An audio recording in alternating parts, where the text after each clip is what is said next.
আজ আমি শেয়ার করব যে আমি আমার রোজ ডেটা কীরকম করে কাটিয়েছিলাম। হ্যাঁ, জানি যে রোজ ডে অনেক দিন হয়ে গিয়েছে, চলে গিয়েছে।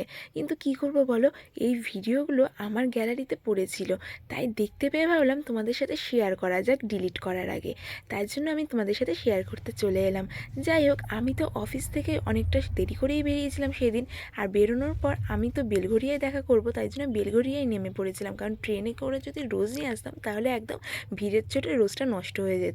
যাই হোক, বেলঘরিয়ায় নেমে এই কাকিমার কাছ থেকে কিন্তু আমি রোজটা কিনে নিয়েছিলাম। শুধু রেড রোজ যে কীরকম একটা লাগছিলো, তাই কাকিমাকে বললাম একটা হোয়াইট রোজও আমাকে অ্যাড করে দাও। কী সুন্দর দেখো আমাকে সাজিয়ে দিয়েছে।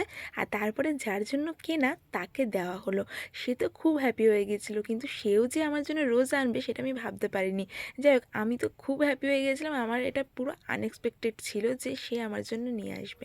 যাই হোক, আমি সত্যি সত্যি বলছি খুব হ্যাপি হয়েছি।